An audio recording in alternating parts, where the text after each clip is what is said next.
गुरुदेव, आपके चरणों में कोटि कोटि प्रणाम। गुरुदेव भगवान, हमने संसार में जिनको अपना आश्रय मानकर जीवन साथी के रूप में वर्ण किया और जीवन समर्पित कर दिया, उन्होंने ही जब हमें ठुकरा दिया और जीवन की मझधार में बिल्कुल अकेला छोड़ दिया, इतना सब होने पर भी उनके प्रति अति मोह आसक्ति खत्म होकर सिर्फ और सिर्फ श्री जी के चरणों में कैसे लगे? एक बार मार्कंडेय जी के आश्रम के पास सुरथ नाम का एक वैश्य और एक राजा दोनों आपस में मिले। तो राजा से पूछा, आप जंगल में यहाँ कैसे? वहां मेरा राज्य छिन गया है, पर मैं वही राज सिंहासन, वही राजमहल, वही रानियां, ये हमारा चिंतन नहीं जा रहा है। मुझे राज्य मिले इस बात के लिए तो मैं दुखी नहीं, पर मैं अपने परिवार को नहीं छोड़ सकता। और रोने लगा। फिर पूछा, आप क्यों इधर जंगल में? तो उनका, मेरे बेटे ने मुझे पीट के निकाल दिया, सारी संपत्ति छीन ली, पर मेरा मन उसी के लिए तड़प रहा है। वो भले मुझे पीटे, पर मैं अपने बेटे, बहू, परिवार को नहीं छोड़ सकता। बोले, तो बड़ी विचित्र हम दोनों की दशा है कि वो हमें छोड़ रहे हैं, वो हमें ठुकरा रहे हैं और हम उनके लिए रो रहे हैं, ये क्या है? तो राजा ने कहा, पास में मार्कंडेय जी का आश्रम है, हम लोग उन महापुरुष के पास चलते हैं और अपना निवेदन करते हैं। तो जाके प्रणाम किया और अपनी बात दोनों ने रखी। तो मार्कंडेय जी ने कहा, ये भगवती माया का प्रभाव है। अगर भगवान की ऐसी प्रचंड माया ना हो तो सब परमानंद में मगन हो जाएं। ये माया ही, वो हमें धोखा दे, वो हमें ठुकराए, पर हमारा मोह, हमारी ममता उससे बिलग नहीं होती है। अब उससे हटने का एक ही उपाय है, साधन को हरिभजन है, कै सत्संग सहाय। अगर हम सत्संग सुने तो सुनते सुनते बुद्धि पवित्र हो जाती है और फिर निश्चय होने लगता है। आप जिनके लिए रो रहे हैं, जिनकी बुद्धि पावन हुई, उन्होंने तिरस्कार पूर्वक छोड़ दिया। रत्नावती जी, भक्तमाल में चरित्र है, पढ़ लीजिए। रत्नावती जी पूरे रानी के जैसे सुख होते हैं वैसे ही रानी थी, वैसे ही सुख में मगन थी, कोई हरि भक्ति, कोई भजन, कुछ नहीं। और राजा भी अत्यंत प्यार करते थे। पर दासी वो वृंदावन आती थी और संतों का संग करती थी, सत्संग, तो उसके हृदय में गोविंद के चरणों में प्रीति उत्पन्न हो गई। वो रानी के कभी पैर दबा रही होती तो एकदम बोल पड़ती, हा कुंज बिहारी, हा गोविंद। तो रानी सावधान होकर देखती, तू रहती तो मेरे संग है, मेरी निजी दासी, अंग सेवी, ये कौन है कुंज बिहारी, कौन है गोविंद? किससे तू प्यार करती है? आज तक मुझे नहीं बताया। हमारे यहाँ की दासियां तो आजीवन समर्पित अंग सेवी होती हैं, ये क्या?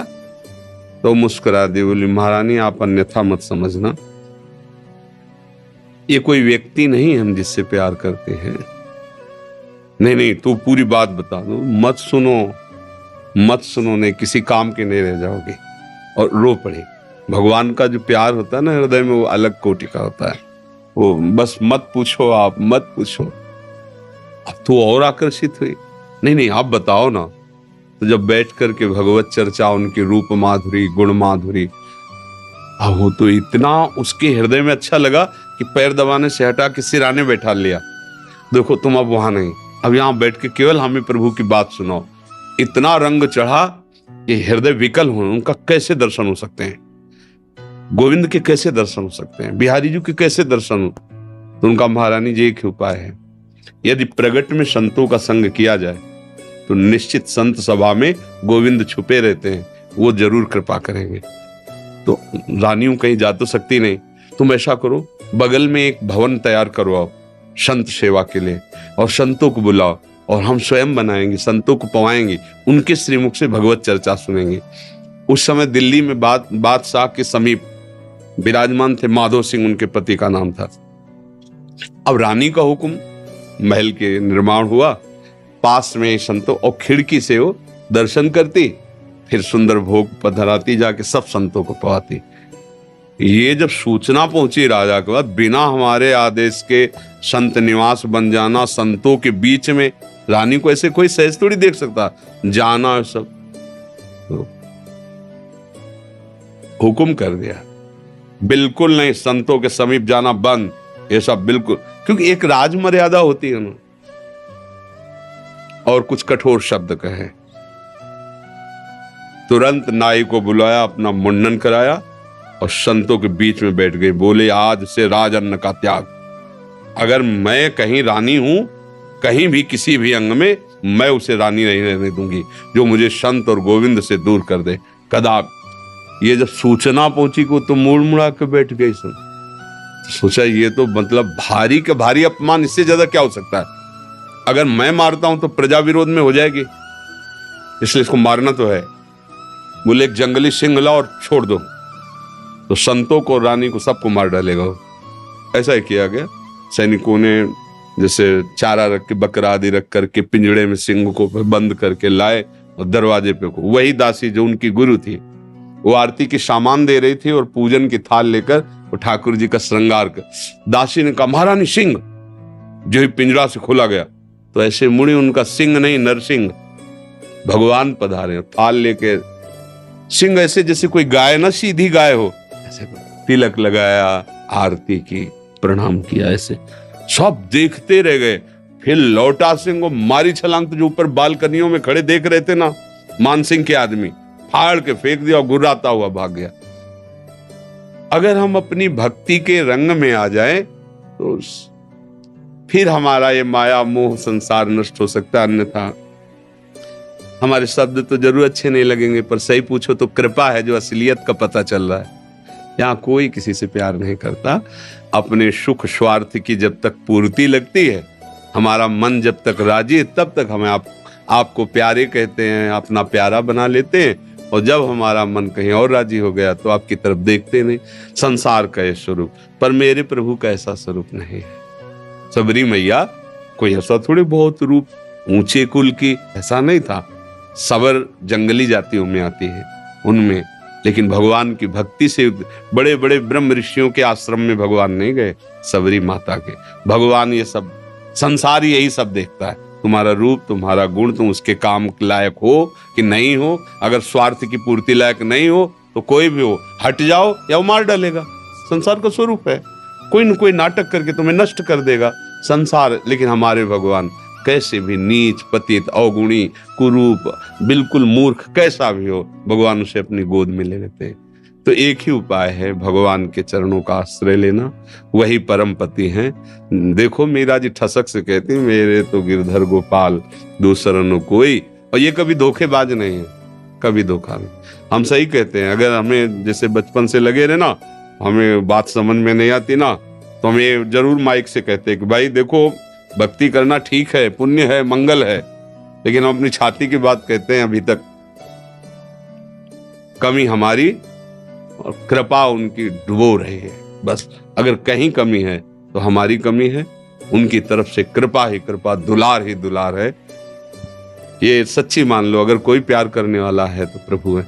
आप कहोगे दिखाई नहीं देते हैं, आपने अपने को देखा है क्या? अगर प्रभु से देखने पर ही प्यार करते हो तो आप अपने से प्यार करते हो ना। देखो ना, आप अपने से प्यार, आपने अपने को देखा है क्या? आप तो शरीर को देख रहे हैं, बिना देखे भी आप अपने को बहुत प्यार करते हैं। आप अपने आप को बहुत प्यार करते हैं। अगर ये पता चल जाए कि हाँ कैंसर हो रहा है और आपको क्षति पहुंच जाएगी तो आप यहां से कटवा देंगे। अपने आप से ज्यादा प्यार आप किसी को नहीं करते, टांग कटवा देंगे आप। अगर ऐसा लग जाए कि अपने को बहुत अशांति, जीना मुश्किल है, आप क्या करेंगे, कैसे मुंह दिखाएंगे, तो आप जहर खा लेंगे, फांसी पे चढ़ जाएंगे। मतलब समझिए, पर आपने अपने को देखा नहीं, जाना नहीं, फिर भी आप बहुत प्यार करते हैं। जो कुछ भी प्यार करते हैं अपने लिए करते हैं। अपने आप से बढ़कर आप किसी से प्यार नहीं करते, पर आपने अपने आप को नहीं जाना तो फिर तुम उन्हीं के अंश हो। जब तुम अपने को नहीं जान पाए तो जैसे अनजाने में आप अपने से प्यार करते हो, ऐसे ही शुरू कर दो प्यार प्रभु से, और उनके तुम हो, वो सामने आ जाएंगे पक्का। ऐसा नहीं है तो अब विमान से उतरते हैं, दोस्त की तरह मिलते हैं भगवान। पर बस यही है कि जैसे आप कहो कि हम राष्ट्रपति से हाथ मिला के आ रहे, प्रधानमंत्री से हाथ मिला, तो गांव का आदमी से प्रधानमंत्री से तुम कैसे मिल सकते? क्यों नहीं मिल सकते? भारत के नागरिक है, हम अधिकार पुष्ट करें अपना, और जरूरत दिखाएं तो हमें मिला दिया जाएगा।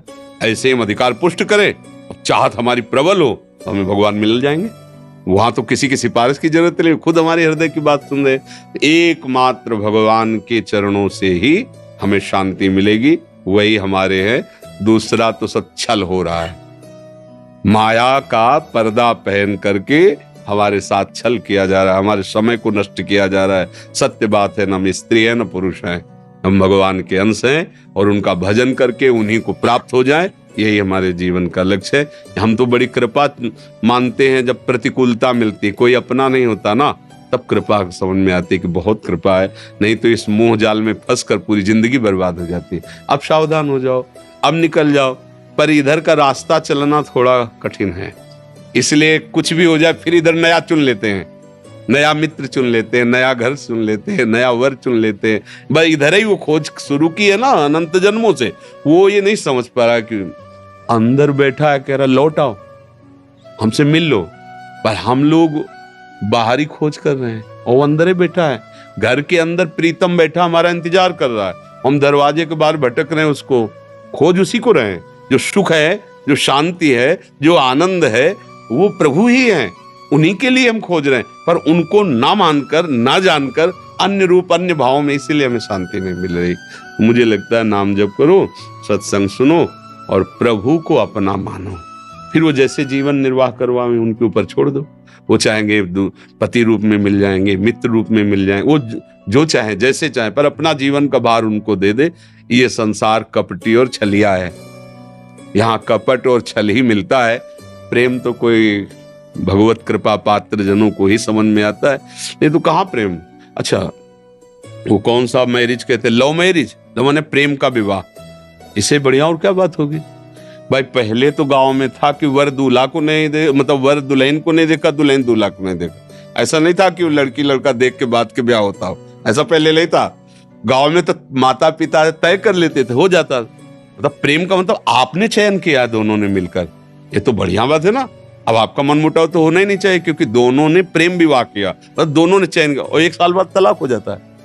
भाई कैसा प्रेम विवाह, वहां तो न वर को देखा था न दुल्हन को देखा था, माता पिता की मर्यादा में आकर ब्याह किया और परिवार सुसज्जित मंगलमय आजीवन निर्वाह करते हुए, पूरे घर की सेवा, परिवार की सेवा, पति की अधीनता, पति पत्नी को ही अपना सर्वस्व मानते हुए, ऐसे ही भाव से आज हमारा क्या वातावरण हो रहा है। क्या हमारी उन्नति हो रही, क्या उन्नति हो रही। अगर पीछे से देखा जाए तो हमारी बड़ी, और ठीक है माता पिता की पसंद थी, आपने खुद पसंद किया ना, तब अपनी पसंद का निर्वाह करते जीवन भर दोनों मिलके। ये क्या बीच में, ये क्या, ये प्रेम विवाह है। अरे एक बार प्रेम कर ले तो फिर जैसा है हमारा है, जैसी है हमारी, आज जीवन उनका निर्वाह करे, ये भगवान की भावना से पुष्ट होकर चले।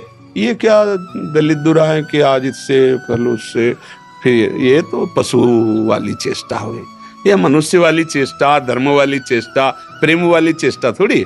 प्रेम का है कि भगवान ने एक बार विधान बना दिया गृहस्थी में, हम उसी विधान में संतुष्ट रहकर धर्मपूर्वक, पर न सत्संग है, न शास्त्र स्वाध्याय है, न भजन है, तो ये बातें सब लिखी हैं, दिमाग में नहीं आ सकती, हम ऐसे आचरण नहीं कर सकते। तो भगवान की कृपा से यदि आपको सत्संग समझ में आ जाए तो भगवान का आश्रय लो, वही मंगल करता है।